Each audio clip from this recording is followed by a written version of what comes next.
twongeye turatomboye bana b'Imana kuba tujye guhura ahangaha na Nyagasani kuri buri munsi kugira ngo tugirire neza.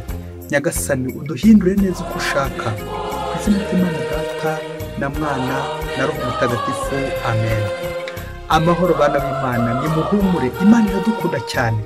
Umugambi w'Imana wa Kristo bavandimwe ni uko umuntu yaba mwiza, ni uko aba mwiza, ni uko naba mwiza kubera Imana twandikiye urwandiko ruryoshye cyane uza kudufasha kuba beza.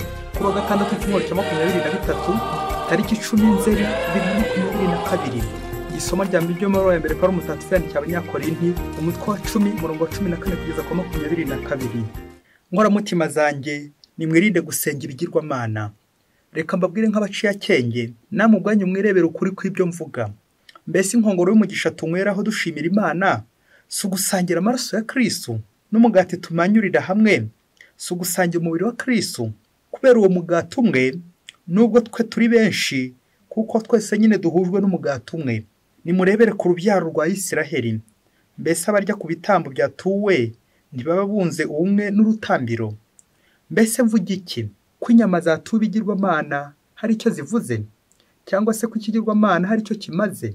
Ashwida, kuko ibyo bitambo byabo atari Imana babitura, ahubwo biturwa Sekibi, kandi sinshaka ko mugirana ubusabane nawe. Timushobora kunywera icyarimwe ku nkongoro ya Nyagasani no ku nkongoro ya Sekibi. Timushobora kubangikanya ameza ya Nyagasani n'aya Sekibi. Cyangwa se twaba dushaka kwikurira ishyari ry'Imana, twaba se tuyirusha amaboko? Iryo ni ijambo ry'Imana. Zaburi ni 116. Mana yanjye nzagutura igitambo cy'ishimwe. Ibyiza byose Uhoraho yangiriye rwose nzabimwitura nte? Nzashyira ejuru inkongoro y'umukiro, nzagutura igitambo cy'ishimwe, kandi njye niyambaza izina ry'Uhoraho. Nzarangiza amasezerano nagiriye Uhoraho imbere y'iteraniro ry'umuryango we wose. Mana yanjye nzagutura igitambo cy'ishimwe. Nyagasani Yesu nabane namwe. Amagambo mu Ivanjili ntagatifu ko yanditswe na Luka umutwe wa 6 umurongo 43 kugeza kwa 49. Muri icyo gihe Yesu abwira abigishwa bati, nta giti cyiza cyera imbuto mbi, nta n'igiti kibi cyera imbuto nziza. Igiti cyose kirangwa n'imbuto zacyo. Koko nta usoroma imitini ku mahwa, nta n'usoroma imizabibu ku bitovu. Umunyamico myiza avana mu mutima w'ibyiza bibitsemo, n'umunyamico mibi avana mu mutima we ibibi byawusabitse. Kuko akuzuye umutima agasesekara ku munwa. Nicyo gituma mumpamagara ngo mwigisha mwigisha, kandi mudakora ibyo mbabwira. Umuntu wese ungana akumva amagambo yanjye kandi akayakurikiza, reka mbere cyo namugereranya. Ameze nk'umuntu wubatse inzu, agacukura akageza ku rutare, akarugerekaho amabuye y'ishingiro. Umwuzure uteye umuvuyiroha kuri iyo nzu, ariko ntiyanyeganyega kuko yari yubatse neza. Naho rero wumva amagambo yanjye ntayakurikize, ameze nk'umuntu wubatse inzu ku butaka, ashinga imiganda yayo ahadakomeye. Umuvu uyiroshyeho ihera ku itemba, maze aho yarari hahinduka itongo. Iyo ni Ivanjili ntagatifu. Turaje Mana, dukumbuye iwawe, ngo duhavoma amahoro n'ubusabane utanga. Iyo tukuri hafi turegerana tukaramba, iyo turi kure yawe tugenda intahatane, n'amahoro akaba make. Amen, amen, amen, amen. Bakristo bavandimwe, nidukomere kuri Kristo, niwe rutare rutajegajega. Niba nubakiye kuri Kristo, inzu yanjye izakomera, nta kabuza nzabaho neza. Kubera iki? Kubera Kristo rutare rutajegajega. Bana b'Imana, Nyagasani isoko y'ibyiza aradutumiye kugira ngo dusangire nawe. Iyi ni indirimbo ya Padiri Yohani Hakorimana, turaje Mana dukumbuye iwawe. Nkuko tumaze kubyumva muri iyi ndirimbo, abantu bagendera hamwe bunga ubumwe na Kristo, ariko abagenda intatane, icyo ni ikimenyetso cy'ubwumvikane buke, babaho nabi. Aho ni kwa Sekibi nyine, kuko ikiranga kwa Sekibi ni umwiryane, n'ubwumvikane buke, nta mahoro aba ahari. Umwiryane babyeyi, aho ni kwa Sekibi. Muri aka kanya Bakristo bavandimwe, twebwe turashaka kuguma ku Mana. ahari urukundo, ahari umubano, ahari ubusabane ku Mana. Rero tujye gukoresha ijambo ryiza cyane bita ubumwe. Ubwo aya masomo ajya gutuganisha ku bumwe mu ngingo igira iti kunga ubumwe muri Kristo. Iyo nunze ubumwe na Kristo mbaho neza, iyo nunze ubumwe na Kristo bituma nunga ubumwe n'abavandimwe banjye, bityo tukagenda tutari intatane, ahubwo tukagenda turi bamwe, tugana hehe?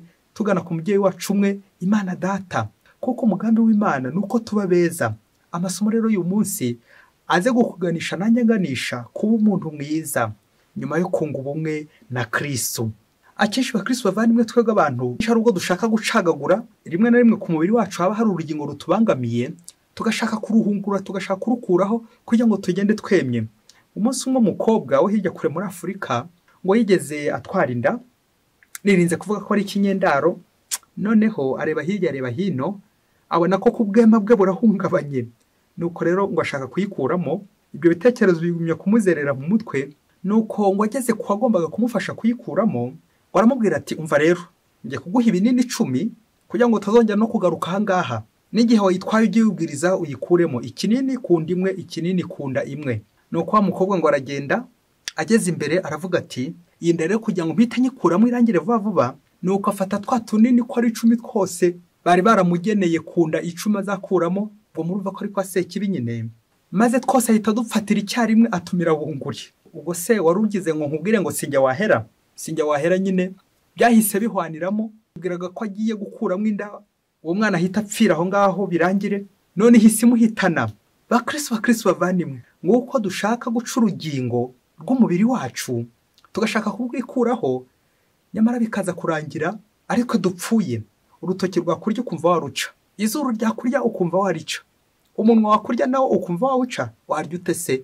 Umutwe wakurya ukumva wawukuraho. Ubwo ninda nawe nikurya, nirinze kuvuga ko utwaye inda nk'umubyeyi ngo uhite uyikuraho. Aha, attention, nuyikuraho ni umubiri wose uri guhungabanya, ni umubiri wose uza guhagendera. Nguko uko abenshi twiyica, ukikuraho urugingo rumwe ukagira ngo nirwo rugiye, nyamara ni umubiri wose. Amasomo y'uyu munsi aratwerekeza ku mubiri wose, ariko umubiri ugizwe n'iki? Ugizwe n'ingingo nyinshi. Ubwo tujye kuzirikana kunga ubumwe muri Kristo nyine. Mu isomo rya mbere turumva Paulo mutagatifu aburira abanyakorinti akabagarura ku bumwe.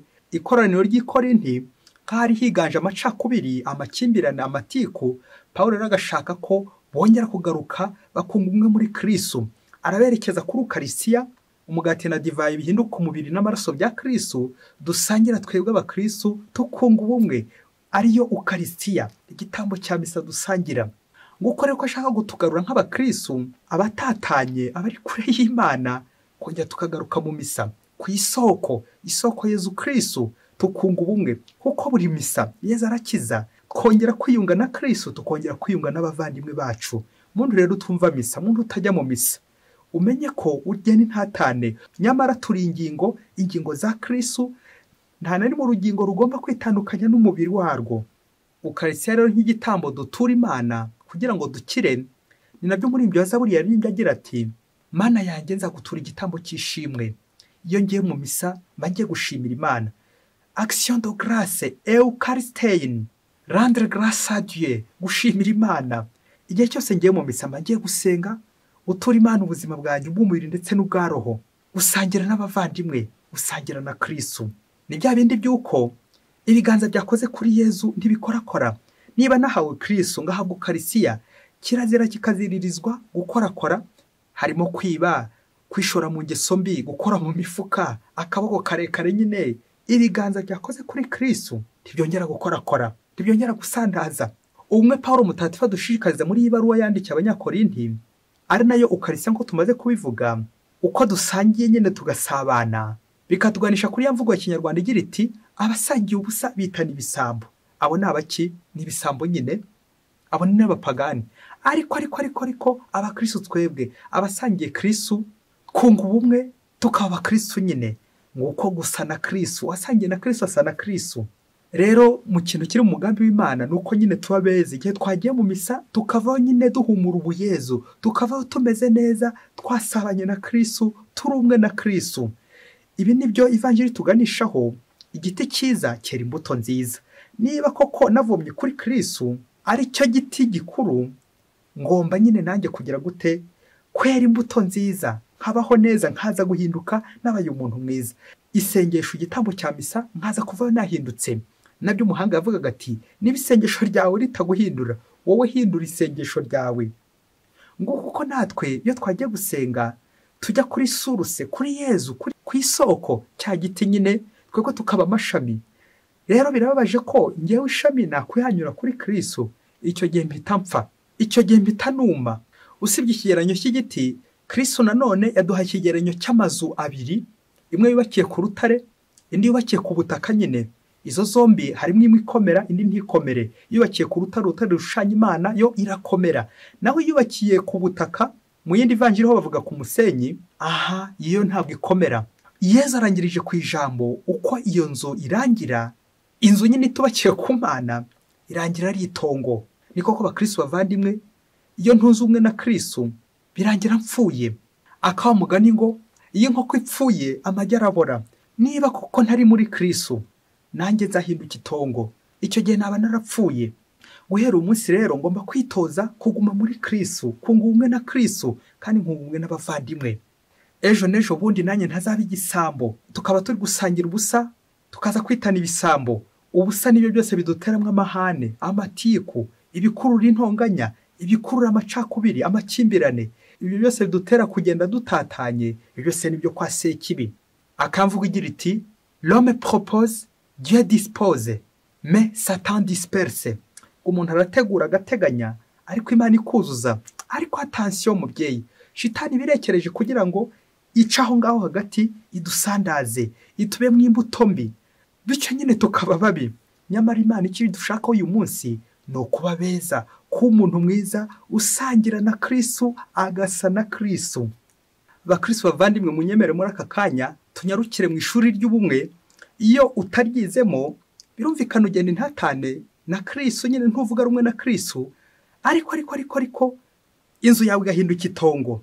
Tujye kureba amazu atatu cyangwa abantu batatu bashobora kwitemesha ku giti y'amashami, ariko bikazarangira nyine ahiye bibaye itongo.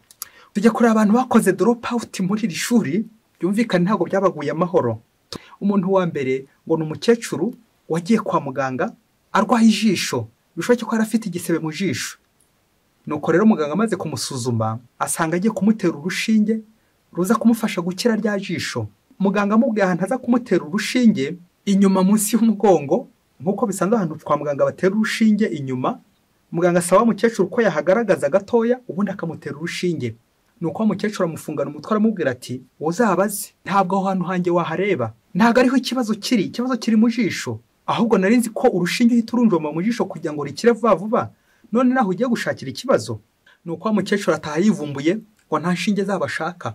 Bakristo bavandimwe, kurura muganga aramutse yumviye umukecuru ubundi akamutera urwo rushinge mu jisho, uburyo ijisho ryahita rihuma, iri jisho ryakwangirika, ngo uwo nyine umusazi agahinduka umusazi nyine.